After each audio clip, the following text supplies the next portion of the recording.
मजबूर साकिब साहब, देर आए दुरुस्त आए, क्या अब तहफ़्फ़ुज़ात दूर कर पाएगी हुकूमत? पीटीआई ने कह दिया है कि वो बीच में यानी शमूलियत इख्तियार करेगी। ये दोनों पे अभी तक सवालिया निशान इसलिए है कि उसके बारे में ख़बर तो आई, आज की खबर है कि जी एपीसी होने लगी है और प्राइम मिनिस्टर ने फ़ैसला कर लिया है, लेकिन उन्होंने तारीख नहीं बताई, नंबर 1, और नंबर 2 ये भी नहीं बताया। और उन्होंने कहा जी तारीख दी जाएगी जब हमने इत्तेहादियों से बात कर लेंगे, और उसके बाद ये है कि सारी पार्टियों को इसमें बुलाया जाएगा।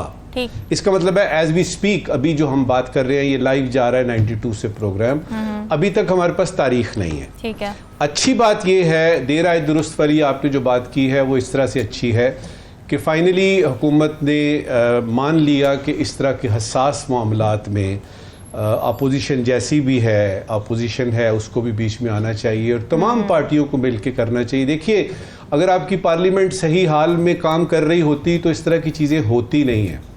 सही बात लगता ये है मुझे कि इस चीज़ का हुकूमत को अंदाज़ा था।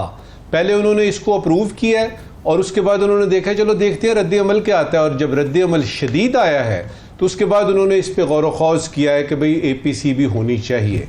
इसमें हैरान कुन बात जो है वो ये है कि इमरान खान की तरफ से वो जिस तरह आपने बताया जी कि पीटीआई भी शिरकत करेगी। अच्छा, ये गा गी का चक्कर है, इससे थोड़ा सा हट के मैं आपको बताऊंगा कि ये जो आपकी एपीसी है इसके साथ भी 3-4 अगर मगर लगे हुए हैं। ठीक है। इस वक्त की जो हुकूमत है अगर आप उसको देखें तो अगर और मगर का ये चक्कर जो है ये इलेक्शन से पहले से शुरू हुआ, आज तक शुरू है। मिसाल के तौर पे अगर बल्ला ना छीना जाता, अगर फॉर्म 45 पे ही फैसले होते, अगर फॉर्म 47 जो है वो इस तरह से ना होता, और अगर ये और मगर ये, और अगर जहांगीर तरीन और मगर यानी अलीम खान वगैरह और परवेज वगैरह ये वो, तो ये अगर मगर का चक्कर है। ये हुकूमत मेरे नज़दीक अगर मगर के चक्कर में ना सिर्फ खुद फंसी हुई है बल्कि अपनी अवाम को भी फंसाया हुआ है। अगर आईएमएफ ना होता तो ये बजट इस तरह का ना आता। तो ये जो एपीसी है इसके बारे में भी मैंने देखा है, मैंने बल्कि इस पे गौर व खौज करके ना तो 4 अगर निकाले हैं, पहले वो आपको बताते हैं और उसके बाद ये देखते हैं कि इसका नतीजा क्या निकलेगा। पहला अगर ये है कि अगर एपीसी का इनेकाद हो गया तो, जो कि अभी तक पता नहीं है। दूसरा अगर ये है जी कि पीटीआई ने शिरकत की, एपीसीआई का जो है वो ये जो फैसला है, ये जो उन्होंने किया है, इसका मकसद पूरा होगा कि नहीं, इस पे भी अगर लगा हुआ है। ठीक है। तीसरा अगर सबसे अहम है, अगर एपीसी में इत्तफाके राय ना हुआ, मिसाल के तौर पे पीटीआई ये कहती है कि जी हमें मंजूर नहीं है, JUIF वाले कहते हैं जी कि इसमें ये तरामीम करे, तो क्या होगा? क्या ये जो आपका अज़्म इस्तेहकाम का प्रोजेक्ट है क्या खटाई में पड़ जाएगा?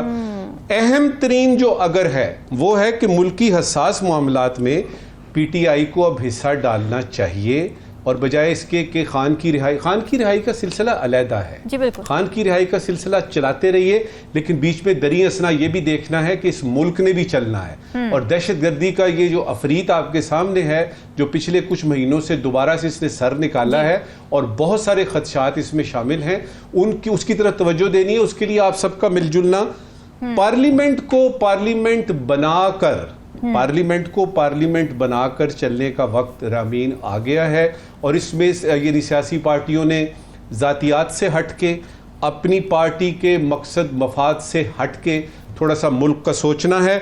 और दरियसना अगर ये एपीसी इस तरह की एक अवाम के लिए भी मंगवा ली जाए, अवाम के लिए भी इसको जो है उसका यानी इनेकाद हो जाए तो बहुत अच्छा होगा, क्योंकि दहशतगर्दी तो अपनी जगह पे है, उसका तो मुकाबला करना है जी। उसमें बिजली की बात हो, उसमें बिजली के बिलों की बात हो, और ये जो रोटी इतनी ज्यादा यानी बढ़ गई, इसकी कीमत, बसों के किराए बढ़ गए हैं, ट्रेनों के किराए बढ़ गए हैं, अवाम जो पिस गए हैं, इनके बारे में भी शायद कोई एपीसी जो है वो किसी को ख्याल आ जाए कि ठीक है दहशतगर्दी जो है वो बहुत बड़ा अफरीत है और उसका मुकाबला करना है, और उसके लिए हमने यानी उस प्रोग्राम को, उस प्रोजेक्ट को मुतहर्रक किया है, इस्तेहकाम यानी किया है, यानी अज़्म इस्तेहकाम प्रोजेक्ट शुरू किया है, लेकिन अवाम के लिए भी कुछ एपीसी वगैरह।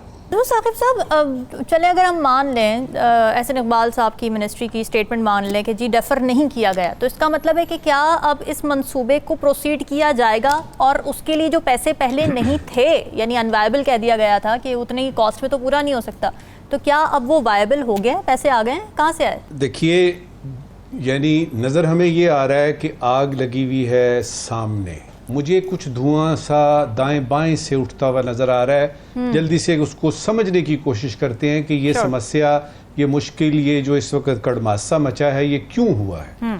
सबसे पहले देखते हैं कि ये एक्निक जो है जिसके बारे में बात हो रही है, इसको कौन चेयर करते थे पहले, उसूली तौर पे कौन था? उसमें था कि हमारे वजीर खजाना करते थे इसको। जी, फाइनेंस मिनिस्टर करते थे। पिछले कुछ दिनों में ये हुआ कि उन्होंने, प्राइम मिनिस्टर साहब ने ये अपने पास ले लिया, ये उनसे चेयरमैनशिप या प्रेसिडेंटशिप उन्होंने अपने पास ले ली। मकसद यही था कि इनसे ले लेते हैं और फिर इसहाक डार साहब चूंकि डिप्टी प्राइम मिनिस्टर हैं, लिहाजा वो इसको हेड करेंगे। तो पहला तो आपके पास फैक्ट ये आया एक्निक के बारे में। दूसरा आपके पास ये आया कि जो ये वजारत, ये जो कैबिनेट, ये जो सॉरी आपकी जो प्लानिंग यानी डिवीजन है, एहसन इकबाल जिसके ताहयात मैं तो जब से यानी जवान हुआ हूँ तब से सुन रहा हूँ कि इस डिवीजन के ये मिनिस्टर हैं। ये कुछ इस तरह से समझते हैं कि जिस तरह ये सी पैक इनका है। अच्छा, पहले तो ये देखना है कि ये सी पैक जो प्रोजेक्ट है ये किसका प्रोजेक्ट है। ये आपकी रियासत पाकिस्तान का प्रोजेक्ट है। और मैं आपको यहाँ पे ये भी बता दूं कि ये किसी हुकूमत का प्रोजेक्ट नहीं है। वो यानी क्रेडिट लेने वाले आ जाते हैं।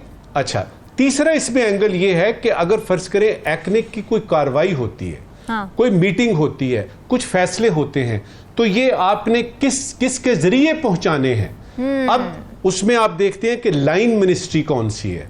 अच्छा। तो फॉरेन ऑफिस को बीच में आने की जरूरत क्या थी? फॉरेन ऑफिस इसलिए बीच में आया कि वो डिप्टी प्राइम मिनिस्टर जो चेयर कर रहे थे एक्निक की meeting, he happens to be the foreign minister as well. Right. अच्छा, अब चूंकि फॉरेन मिनिस्टर ने कहा चल यार ये आप ही कर लेने। अच्छा, उधर डर मुझे पता है किस चीज का है। डर मुझे चीज का है कि अगर इस पे इन्वेस्टिगेशन शुरू हुई कि अपनी ही हुकूमत की दो इंपॉर्टेंट मिनिस्ट्रियां कौन पकड़ा जाएगा, आपस में अगर आमने सामने आ गई हैं तो बेचारा को फॉरेन ऑफिस का को बाबू पकड़ा जाएगा। और मुझे उसका बड़ा अफसोस है अभी से ही। और मुझे ये आपको बता दूं, प्लानिंग डिवीजन में से कुछ नहीं होगा, फॉरेन ऑफिस में से होगा। आगे चले। अच्छा, ये जो आपकी वाइबल और अनवाइबल वाली ये डिस्कशन है ना, ये ऐसे ही है।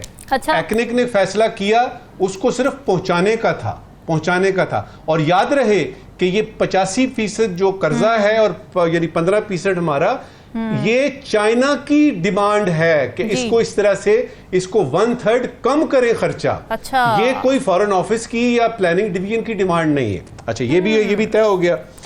अब ये है कि आते हैं अब सी पैक पे, और इस वक्त की आखिरी एक दो बातें जी। देखिए, ये सी पैक जो है ना, ये जो सेकंड फेज शुरू हुई है, जिसको बड़े तुम तराक से आपने कहा जी अपग्रेड कर दिया और ये कर दिया, आप इसके साथ क्या कर रहे हैं। और याद रहे कि चीन आपसे पहले तो वैसे कहता रहता था ना दबे अल्फाज में, अब उन्होंने खुल के कहा है कि गलती गुंजाइश निश्ता, अब गलती की गुंजाइश नहीं है। और अब जब आपको ये पता है कि आपने अपनी कमिटमेंट्स पूरी करनी है, चाहे वो आपके पैसे की कमिटमेंट हो, आपके रिसोर्सेज की हो, सिक्योरिटी खास तौर पे हो, ये आपने कमिटमेंट्स पूरी करनी है। उसमें आपके दो मिनिस्टर आमने सामने हैं, दो मिनिस्ट्रियां आमने सामने हैं। ये आप अवाम को तो छोड़े, उनको तो आप देखते नहीं हैं। आप चीन को क्या मैसेज दे रहे हैं ये सारा कुछ करके? खुदा के लिए प्राइम मिनिस्टर को चाहिए एक स्टेटमेंट दें कि ये गलत फहमी थी, ये दूर हो गई है, हम इस तरह कर रहे हैं, हम इस तरह कर रहे हैं, ठीक है। और अगर वो ये नहीं करते, ये चीज आगे जाती है। याद रहे, चाइना की एम्बेसी बहुत बड़ी है इस्लामाबाद में जी। उनके पास बहुत सारे उनके जो हैं वो जराए हैं। वो इस तरह की मालूमात हमसे ज्यादा रखते हैं। तो इससे पहले कि बीजिंग में कोई इसके बारे में फैसला हो, काइंडली प्राइम मिनिस्टर साहब इसके बारे में क्लैरिफाई कीजिए और इस प्रोजेक्ट को किसी वजह से चलने दीजिए।